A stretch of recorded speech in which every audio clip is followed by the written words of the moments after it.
আসসালামু আলাইকুম। স্টার একুশনের পক্ষ থেকে আপনাদের স্বাগতম অভিনন্দন। আজকে আপনাদের মাঝে হাজির হয়েছি। যে সকল চাষি ভাই বেগুন চাষ করেন, বেগুনের পোকা দমন করতে পারছেন না, 5 মণ বেগুন যদি আপনারা উঠান, সেক্ষেত্রে দেখা যাচ্ছে আপনাদের 3 মণ বেগুনে পোকা।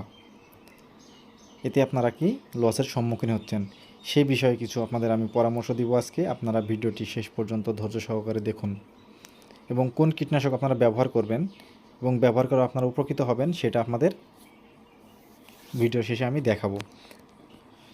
ভিডিওটি আপনারা টেনে দেখবেন না, হয়তো বা কোনো পরামর্শ আপনারা বাদ দিয়ে ফেলবেন টেনে দেখলে।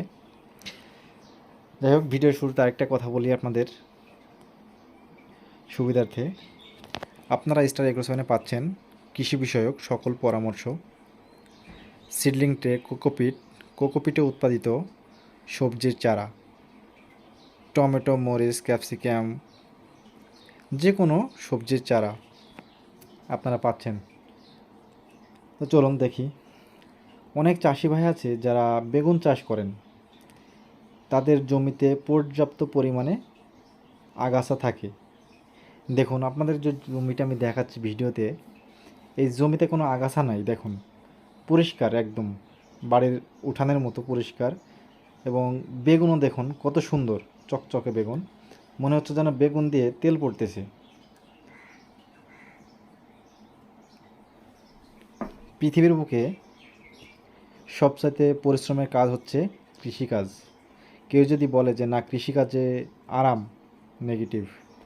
কারণ হচ্ছে আপনাদের কৃষিকাজে সবচাইতে পরিশ্রমের কাজ, এবং কৃষি সেক্টরে লসের সম্মুখীনও মানুষ বেশি হয়। কারণ হচ্ছে বর্তমানে এখন ওয়েদার 40 থেকে 42 ডিগ্রি তাপমাত্রা। এই ওয়েদারে আপনি কি চাষ করবেন সেটা আপনাকে জানতে হবে, যে এই ওয়েদারে কোন ফসলটি আমি চাষ করব এবং কোন জাতটি চাষ করব, এটা আপনাকে জানতে হবে। তাহলে আপনারা লসের সম্মুখীন হবেন না। তো যাই হোক, চলুন। তো দেখুন, যে সকল চাষি ভাইদের জমিতে প্রচুর পরিমাণে আগাছা থাকে, সে সকল চাষি ভাই যদি প্রতিদিন বিষ দেয়, কন্টিনিউ কীটনাশক জমিতে স্প্রে করে, আপনার জমিতে পোকা ঠেকাতে পারবেন না। কারণ হচ্ছে পোকা আপনার আগাছার ভিতরে তৈরি হবে, তো আপনার গাছে বিষ দিয়ে তো কোনো লাভ হবে না। সেক্ষেত্রে আপনাদের জমি, সর্বপ্রথম জমি আগে আপনাদের পরিষ্কার রাখতে হবে। দেখুন, এই জমিটা কিন্তু খুবই সুন্দর, পরিষ্কার। দ্বিতীয়ত আসি, জমি আপনারা পরিষ্কার করছেন এবং কীটনাশক কোন সময় স্প্রে করবেন। সবচাইতে গুরুত্বপূর্ণ কথা হচ্ছে আপনার কীটনাশকটা আপনি কখন জমিতে স্প্রে করবেন, এটা আপনাকে নির্ণয় করতে হবে। কারণ হচ্ছে জমিতে আপনি যখন কীটনাশক স্প্রে করবেন, রোদে এবং যখন রোদ উঠবে তখন স্প্রে করা যাবে না। আপনি যখন, ঠিক আছে, রোদে স্প্রে করলেন না, সকালে অথবা বিকেলে স্প্রে করলেন, ঠিক আছে, বিকেলে যখন আপনি স্প্রে করবেন তখন কি অবস্থাতে স্প্রে করবেন? আপনারা যখন কীটনাশক স্প্রে করবেন অবশ্যই আপনাদের জমিতে রস থাকতে হবে। রস যদি থাকে তাহলে কীটনাশকটা ভালো কাজ করবে। এখন বলেন, তাহলে কি আমি প্রতিদিন জমিতে সেচ দিব? না। চেষ্টা করবেন যখন আপনার জমিতে সেচ দিবেন তখন কীটনাশকগুলো বেশি স্প্রে করার চেষ্টা করবেন, তাহলে আপনাদের রেজাল্টটা অনেক ভালো হবে। যখন আপনি স্প্রে করবেন জমিতে রস থাকবে তখন আপনার রেজাল্টটা খুবই ভালো হবে, যেটা আমি পরীক্ষিত, আমি দেখেছি আমার চাষের অভিজ্ঞতা থেকে। দেখুন আমার গাছগুলো কত সুন্দর তরতাজা, কোথাও কোনো আগার বা ডগা, কোনো ছিদ্রকারী কোনো পোকা আমার নাই, আল্লাহর রহমতে। তো আপনাদের বীজগুলোর সাথে আমি পরিচয় করিয়ে দিব। যদি আপনাদের নিকটে যেখানে দোকান আছে, আপনারা কীটনাশক ক্রয় করেন যে দোকানগুলো থেকে, সেখানে যদি আপনারা না পান, যে কীটনাশকগুলো পাওয়া যাচ্ছে না, সেক্ষেত্রে আপনারা আমাদের ভিডিওতে দেওয়া নাম্বারে আপনারা যোগাযোগ করে আমাদের সাথে বীজগুলো ক্রয় করতে পারেন। আমরা 64 জেলাতেই সাপ্লাই দিয়ে থাকি।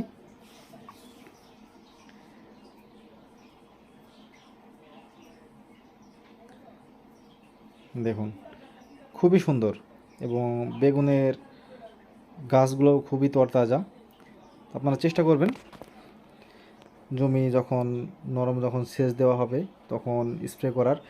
আর আরেকটি কথা হচ্ছে, আপনারা যখন স্প্রে করবেন তখন অবশ্যই বিকেলে স্প্রে করবেন এবং সন্ধ্যার সময় চেষ্টা করবেন। তো দেখুন আপনাদের আমি স্ক্রিনে দেখাচ্ছি যে কীটনাশকটি দেখতে পাচ্ছেন, এটি হচ্ছে হাতিয়ার। খুব ভালো একটি কীটনাশক, এটা আপনারা ব্যবহার করতে পারেন। এটা আমি ব্যবহার করে নিজে উপকৃত। এখন যে স্ক্রিনে যেটি দেখতে পাচ্ছেন পাউডার একটি বাইট অফ 50 এসপি, খুবই ভালো, আপনারা এটা স্প্রে করতে পারেন। দেখতে পাচ্ছেন আরেকটি নীল 5 SG, এটি খুবই কার্যকারী ঔষধ একটি এবং এটা আপনারা ব্যবহার করতে পারেন। আপনারা যদি ব্যবহার করেন, ব্যবহার করার পরে আপনারা আপনাদের স্ক্রিনে যেটি আমি ভিডিওতে দেখাচ্ছি সেম রেজাল্ট পাবেন, আমি এটা আশা করতেছি। বাকিটা দেওয়ার মালিক হচ্ছে উপরওয়ালা। তো চেষ্টা করবেন আপনারা। এই যে কীটনাশকগুলো আপনাদের দেখালাম এটি হচ্ছে বেগুনের জন্যই, বেগুনের জন্য খুবই একটি কার্যকারী কীটনাশক। আপনাদের যেখানে আপনারা কীটনাশক ক্রয় করেন সেখান থেকে আপনারা এটা ক্রয় করতে পারেন, আর যদি না পান তাহলে সেক্ষেত্রে আমাদের সাথে যোগাযোগ করতে পারেন, ইনশাআল্লাহ আপনাদের অনেক হেল্প করব। তো যাই হোক, ভিডিওটি দেখে যদি আপনারা উপকৃত হন, আমাদের চ্যানেলটি সাবস্ক্রাইব করে পাশে থাকেন পরবর্তী আপডেট ভিডিও পাওয়ার জন্য। সুস্থ থাকুন, ভালো থাকুন, আসসালামু আলাইকুম।